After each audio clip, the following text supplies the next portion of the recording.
মই এতিয়া উপস্থিত হলো তিনচুকীয়া নগৰৰ পৰা প্ৰায় 10-12 কিলোমিটাৰ নিলগত কেহেং বাগানৰ চীনাপতি 2 ইয়াত আছিলে 1962 চনত যি ভাৰত আৰু চীনত যুদ্ধ হৈছিলে সেই সময়ৰ দুটা তিনিটা পৰিয়াল তেওঁলোকে চাইনাৰ পৰা আহি ইয়াত তেওঁলোকে বসবাস কৰিছে। এয়া দেখুৱাইছো চীনাপতি গাঁও। এই ঘৰটো দেখিছেনে? এইটো এটা পৰিয়াল হয়, চাইনা এটা বাসিন্দা।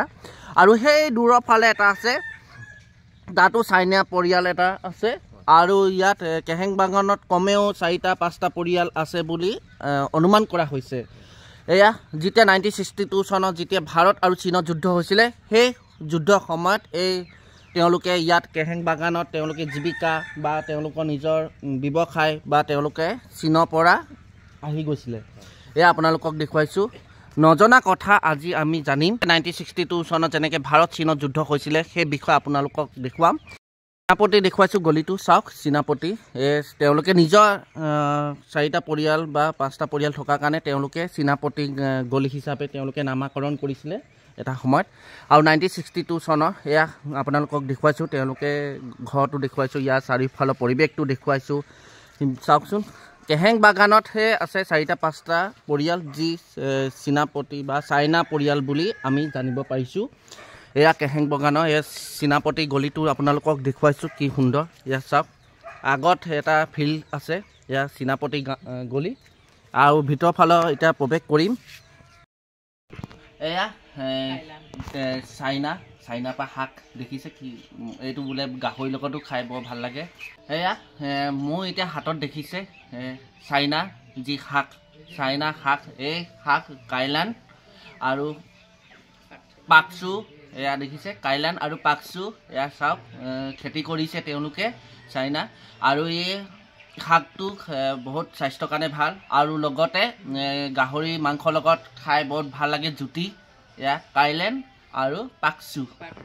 শেষত মই এতিয়া উপস্থিত হ'লোঁ কেহেং বাগানৰ চীনাপতি গাঁও যি গলি চাইনাৰ পৰা 1962 চনত যি ভাৰত চীনত যুদ্ধ সেই সময়ত আপোনালোকৰ আহিছিলে। আপোনালোকৰ কেনেকুৱা হৈছিলে সেই সময়ত?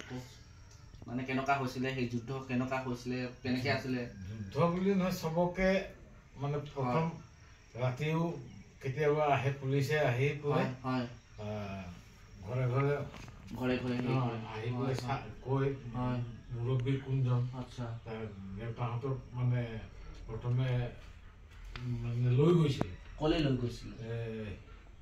নগাঁও মানে যোনটো কেম্প আছে, ৰিফিউজি কেম্প লৈ গৈছিল দেউতাহঁতক। আমি ইয়াতে আছিলো। গম পাইছো। তেতিয়াতো আপোনালোক বহুত সৰু আছিল। কিমান সৰু? 3 বছৰ মান। 3 বছৰ 4 বছৰ তেনেকুৱা। তাৰপৰা ককাইদেউ আছিলে, ককাইদেউ ডাঙৰ, তাহাঁতি মানে মা আমি চব আছিলো, খালি দেউতাকে মানে ভালে সেনেকে লৈ গৈছে আৰু যেনেকে লৈ যাব লাগে তেনেকুৱাই হেৰি কৰি লৈ গৈছে। তাৰপিছত কেনেকে মানে ইয়াত আপোনালোকে অসমত মানে হেৰি কৰিলে, মানে আহিলে বা তেনেকে কিবা আজু ককা? নাই, আমাৰ আজু ককাহঁত আহিছিলে। গম পাইছো। কেনেকে কিবা মানে ব্যৱসায়ী বা কিবা এনেকুৱা? মই তেতিয়া ছেকেণ্ড ৱৰ্ল্ড ৱাৰ তেতিয়াহে আহিছিলে ইয়াত আমাৰ ককাহঁত। তেতিয়া আমাৰ দেউতাও ইয়াতেই জন্ম আৰু আমিও এই ঘৰতেই জন্ম। আৰু তেতিয়া মানে চীনাপতি হিচাপে মানে এই গলিটো নামটো দিলে। আৰু এই আপোনালোকৰ আৰু এটা পৰিয়াল আছে নেকি মাকুমৰ ফালে? শুনিছিলো মানে মাকুমৰ যি মানে বংশ বুলি কৈছে। পৰিয়ালটো থাকিলে ককাইদেউ আছে এই ডেভেলপমেণ্টত, মাকুমত আছে আমাৰ মানুহ, চাইনিজ মানুহ, বংশৰ নহয়। মানে এইটো হংকং ৰেষ্টুৰেণ্ট লাগে। হংকং ৰেষ্টুৰেণ্ট যোনটো যে তিনচুকীয়াত আছে, বাছ ষ্টেণ্ডৰ ওচৰত যোনটো যে হংকং আছে, ৱং মানে এটা উপাধিয়ে মানে উপাধি। এনে আপোনালোকৰ ধৰ্মটো মানে বুদ্ধিষ্ট। আপোনালোকৰ মানে অসমত মানে সেনেকে ইয়াতে আমিতো অসমীয়া মিডিয়ামত পঢ়া। গম পাইছো। মানে জন্মৰ পৰা যিটো অসমীয়া ভাষা, সভ্যতা, সংস্কৃতি। তাৰপিছত সেই সময়ত কিবা স্মৃতি আপোনাৰ মনত আছে নেকি? যে যেনেকে 1962 চনত যে ভাৰত চীনৰ যুদ্ধ হৈছিলে সেই সময়ত কিবা এনেকুৱা কেনেকে আছিলে কেনেকে হেৰি কৰিছিলে কিবা যুদ্ধ যেনেকে এৰোপ্লেন দি তেতিয়াতো আমাৰ তেনেকুৱা একো মানে সৰু আছিলো হেৰি নাজানো আৰু ককা ভাই পৰিয়াল ইয়াতে আছিলে চব ইয়াতে আছিলে আমাৰ দদাইদেউহঁতো আছিলে সেইটো মাকুমত আছিলে তেতিয়া দদাইদেউহঁত আছিলে এতিয়া তাহাঁতে গুচি গ'ল হংকঙলৈ আকৌ ৰিটাৰ্ণ হৈ গুচি গ'ল ইয়াতে তাহাঁতেও তাৰমানে তেওঁলোক মানে ভাৰতৰ নাগৰিক মানে তেতিয়া আছিলে ইয়াতেই জন্ম আছিলে ইয়াতে মানে চেনাৰামতে পৰা চেনাৰামতে পৰা মানে যোনটো আমি সংবিধানত পাইছো চিটিজেনশ্বিপ যোনটো মানে যোনটো নাগৰিক আৰু নাগৰিকত্ব যেতিয়া 62 হ'ল তাহাঁতকো লৈ গ'লতো লগত মানে কোনে নিলে মানে সেই চাইনা মানুহে নাই আমাৰ ইণ্ডিয়ান গভৰ্ণমেণ্টে লৈ গ'ল নগাঁৱলৈ নিলে তাৰপিছত তেতিয়া চীনৰ পৰা আহিলে কোন কোন যাব চীন দেশলৈ মানে আকৌ ৰিটাৰ্ণ কোন হ'ব মানে তেতিয়া নাম দিলে তাতে নামটো দিলে আমাৰ দেউতা আৰু দদাইদেউ নাযাওঁ বুলি ক'লে মানে অসমতে থাকি ভাল পাইছো বা অসমতে মানে হেৰি হৈছো বুলি মানে তেওঁলোকে মানে স্থায়ী বাসিন্দা হিচাপে আমি যেনে শৰণাৰ্থী বুলি যোনটো আমি পাওঁ সেই শৰণাৰ্থী যেনেকে 10 বছৰ থাকে 20 বছৰ থাকে আপোনালোকৰ আধাৰ কাৰ্ড পেন কাৰ্ড চব এনেতো আপোনালোকে জন্মগত যিটো অধিকাৰ নাগৰিক যোনটো পাইছে সেইটো জন্মগত যোনটো পায় কিন্তু ককা সময়ত সেইটো চাগে অকমান সমস্যা হৈছিল ককাওতো দেউতাইতো নামৰূপত জন্ম ককাক চাগে অকমান চাগে অসুবিধাৰ সন্মুখীন হৈছিলে তাৰ চিটিজেনশ্বিপ হেৰি হৈছিলে দেউতাইতো ইয়াতে নামৰূপত জন্ম সেইটো কাৰণে এই দেউতা আৰু দদাইদেউ মানে ইয়াতে মানে থাকি মানে হেৰি হ'ল আৰু তেওঁলোকে মানে ব্যৱসায় বাণিজ্য ইয়াত চাকৰি কৰিছিল কেনেকুৱা লাগিছে আপোনাকো নমস্কাৰ দিছোঁ এতিয়া আপুনি চাইনাও সেই ৱং উপাধি নহয় জানো তাকে এনেকুৱা কিবা স্মৃতি জড়িত আছে নেকি মানে যিটো যুদ্ধ সময়ত বা এনেকুৱা এই কিনো কওঁ মইতো সেইটো সময়ত জন্ম হোৱা নাছিলো মই ইমান ভালকৈ নাজানো না এনেকে মানে ককাহেঁতি কয় নেকি সাধু কথা যেনেকে কৈছিলে অলপ চলপ শুনিছিলো আৰু লাষ্টত মানে হেৰি হোৱাৰ পাছত আমাৰ মায়ে আপত্তি আবেদন কৰিলে মানে ধৰক দেউতাক নগাঁৱত থৈ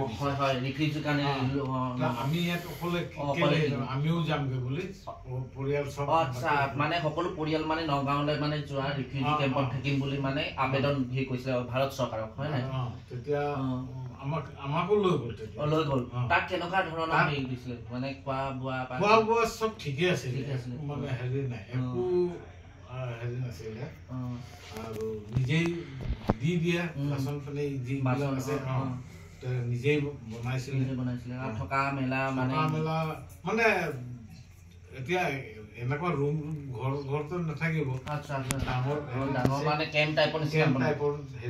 তাতো মানে নিৰাপত্তা ক্ষেত্ৰতো মানে আৰ্মি আছিলে আৰু যেতিয়া সেই সময়ত যুদ্ধ হৈছিলে তেতিয়াও মানে চাগে সেই তেওঁলোকক মানে গাঁতত যাবৰ কাৰণে বা এনেকুৱা ধৰণৰ গাঁতততো আমি যোৱা নাই মই সেইটো কৈছো আৰু তাত আছিলো মানে নগাঁৱত মানে ৰিফিউজি কেম্পত আমাৰ মানে পুৰা ফ্ৰী মানে বাহিৰ যাবও পাৰি মানে বাধা তেনেকা নাই আমাক লৈ গৈছিলে মানে গাৰ্ড আছিলে আমি ফুৰিব যাওঁ বুলি ক'লে লৈ যায় লগ পালো নতুন বছৰ শুভেচ্ছা জ্ঞাপন কৰিছো ভোগালী বিহু শুভেচ্ছা জ্ঞাপন কৰিছো মোৰ ইউটিউব চেনেললৈ আপোনালোকক সকলোকে আন্তৰিক শুভেচ্ছা জ্ঞাপন কৰিলে দেশ বিভাজন হৈছিলে বা কোনো এখন ঠাই মানুহ অন্য এখন ঠাইলৈ গৈছিলে আৰু সামাজিক অৰ্থনৈতিক ৰাজনীতিক সভ্যতা সংস্কৃতি সকলো নিজৰ জন্মভূমি হেৰাই অন্য এখন ঠাইলৈ আগমন ঘটিছিলে 2016 চনৰ কথা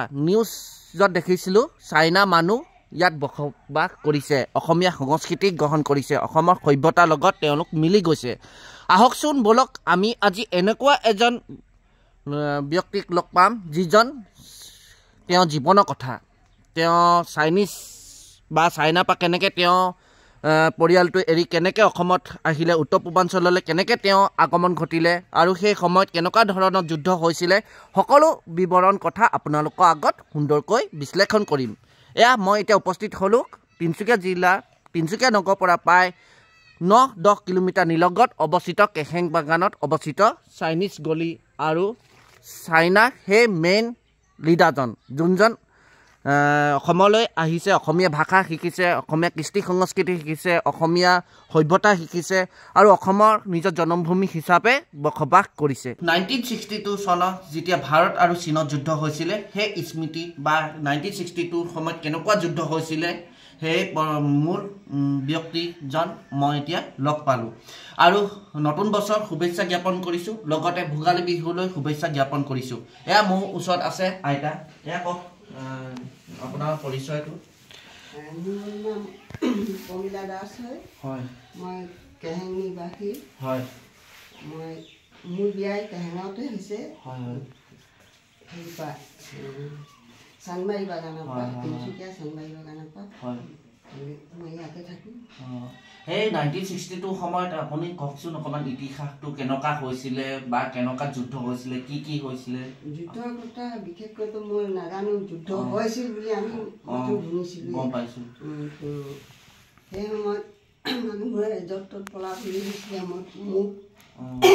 মোৰ এনাইকে মানে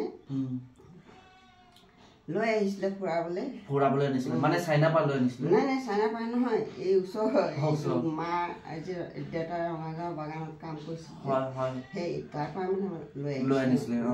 লগৰ আছিলে ভনী খেলিব বুলি লৈ আহিছিলে। কিমান সৰু আছিলে তেতিয়া? কিমান বয়স? 3-4 বছৰ। তেতিয়াতো আপুনিতো পুৰা খেলা বয়স, তেতিয়াতো একো জনা নাছিলে। তাৰপিছত আপুনি ভয় আছিলে চাগে, যিকোনো সময়ত মানে চাইনা এৰোপ্লেন আহি চাগে ইণ্ডিয়াত ভয় বোলা বস্তুটো তেনেকে একো নাই। কয় আৰু যুদ্ধ হয়, মানুহ মৰিব, সেই হ'ব এনেকে বুলি কয়, আমি নাজানো। সেনেকে মানে এই সেনা বাহিনীও গৈছিলে নি? চাইনা সেনা বাহিনীও মানে আপোনালোকৰ ঘৰৰ ফালে এনেকে ইণ্ডিয়া আৰ্মি সেনেকুৱা আহিছে যদিও আমি গম নাপায়। আকাশেদি মানে খালি এৰোপ্লেনবোৰ যোৱা দেখে আৰু তেনেকে মানে মানুহবোৰে কোৱাই শুনো, ডাঙৰবোৰে কোৱা শুনো যুদ্ধ হৈছে বা সিহঁতি ৰেডিঅ'ত তেতিয়া মানে চিগনেল এটা আহে, ৰেড বাজে বা এনে কৈ থাকে যে যুদ্ধ হৈছে বা সেনেকা হৈছে। সেনেকেতে মানে মানুহবোৰৰ চেফটিৰ কাৰণে, চীনা মানুহবোৰৰ চেফটিৰ কাৰণে। কিমান মানুহ আহিছিলে তেতিয়া? চীনা মানুহ কিমান আহিছিলে মানে নহয়, আছিলে তেতিয়া বহুত আছিলে। তেতিয়া কি কৰিছিলে তেওঁলোকে? নিজৰ ফেক্টৰীবোৰত কাম কৰিছে। ফেক্টৰী মানে কি? চাহ ফেক্টৰীটো কৰিছে বহুতো, আৰু এনেকে কিবা কিবি ফেক্টৰী আছে। তেওঁলোকে মানে নিজে মানে মাটিডোখৰ মানে দখল কৰি লৈছিলে, হয় নাই? দখল আছিলে নি? কোন দখলতে আছিলে? মাকুম চিনাপতি ন? ইয়াত চিনাপতি বুলি এখন কেহেঙত গলি এটা পাইছো মই। কেহেঙৰ বাগানতো চিনাপতি বুলি গলি এটা আছে, এতিয়াও আছে চীনা মানুহ। মানে মেইন আপুনি মানে তাৰ পৰা তেওঁলোক, হয় নাই? তেওঁলোকৰ আগতো আমাৰ দেউতাহঁতৰ মানে ককাই ভাই নিচিনাই মানে। ককাই ভাই গম পাইছো, আপোনালোকৰ বংশটো আৰু যোনখন আলোচনী পাইছিলো মই পঢ়িছো, সেই আলোচনী মাকাম যোনখন, তাতো মানে ৰীনা বাইদেউ বহুত সুন্দৰকৈ বিশ্লেষণ আগবঢ়াইছে এই যে 1962 সময়ত। ইয়াত তেওঁ মানে আৰু কি কি মানে হৈছিলে সেনেকুৱা সময়ত, মানে 1962 সময়ত কেনেকুৱা ধৰণৰ আৰু কি কি হৈছিলে, এনেকুৱা কিবা স্মৃতি মনত আছে নেকি? তেনেকে ইমান এটা মনত নাই, হ'লেও মানে আমি ৰঙাগাঁৱৰ বাগানত আছিলো। তো মইতো আহি গলো এনাকৰ ঘৰত, ইয়াত চাৰি হ'ল কি দেউতাক বোলে ধৰি নিলে বুলি। কোনে ধৰি নিলে? এইটো পুলিচবোৰে নিছে। মানে চাইনা পুলিচে নহয়, অসম পুলিচে মানে নিছে যে মানে চেফটিৰ কাৰণে। মানে যে মানুহবোৰে চীনা মানুহ মানে মানে হেৰি হৈছিলে মানে গণ্ডগোল হৈছিলে লুটপাট হয় সেনেকে কৰিছিলে তো সেইটো কাৰণে গভৰ্ণমেণ্টে মানে চীনা মানুহবোৰক ছেফটি দিবৰ কাৰণে কিছুমান নগাঁও জেলত থলে কিছুমানক ৰাজস্থান জেলত কিছুমান নগাঁও আৰু কিছুমান ৰাজস্থানৰ ফালে মানে সেই ঢাপলি লৈ গ'ল মানে যাতে চাইনিজ মানুহবোৰ ছেফটি থাকে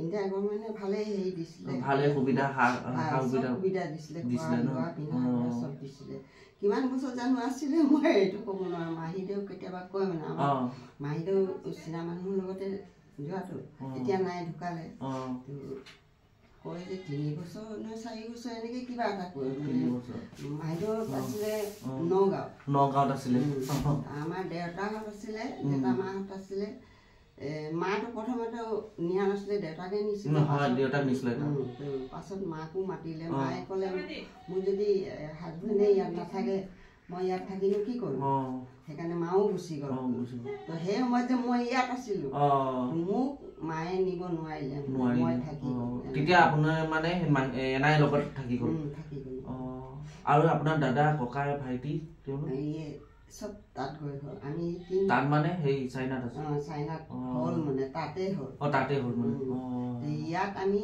অকল 3জনী ভাই ভনী বাই ভনী এতিয়া 2জনী আছে এতিয়া 2জনী আছে চাইনাত আছে মানে এতিয়া বাই ভনী ককাই ভাই সব চাইনাত আছে তাৰপিছত আপুনি মানে ইয়াত আজি বহুতখিনি নজনা কথা গম পালো 1962 চনত যেতিয়া ভাৰত চীনৰ যুদ্ধ সেই ভয়াৱহ পৰিস্থিতি সেই ভয়াৱহ যি সন্মুখীন হৈছিলে সেয়া আইতাক আজি লগ পালো আৰু মোৰ আইতাক লগ পাই বহুতখিনি নজনা কথা জানিব পালো আৰু লগতে নতুন বছৰ শুভেচ্ছা জনাইছো আইতাক আৰু ভোগালী বিহু শুভেচ্ছা জ্ঞাপন কৰিছো আৰু ইমান সুন্দৰকৈ অসমীয়া ভাষাটো কেনেকৈ শিকিলে প্ৰথমে কেনেকৈ নহয় আমাৰ আইতা যিটো আইতা নগাঁও ছোৱালী হয় আহোম ছোৱালী হয় প্ৰথমে অলপ অসুবিধা হৈছিলে আমাৰ নহয় ঘৰত যিমান মা দেউতা যিমান সব অসমীয়া আপোনালোকে অসমীয়া আপোনালোকে সেই কি কয় চাইনাও ফুৰিবলৈ গৈছিলে এইটো ৰীতা বাইদেউ লৈ গৈছিলে তাকে মাকাম যোনখন আলোচনী সেই আলোচনীখনতো আইতা ভাগৰ জীৱনৰ বহুত সুন্দৰকৈ বিশ্লেষণ কৰা আছে মাকাম আলোচনীখন চাব আপোনালোকে তাত 1962 চনত যি ভাৰত চীনৰ যুদ্ধ সেই সময়ৰ যুদ্ধ বিষয়েও তাত সুন্দৰকৈ বিশ্লেষণ আগবঢ়োৱা হৈছে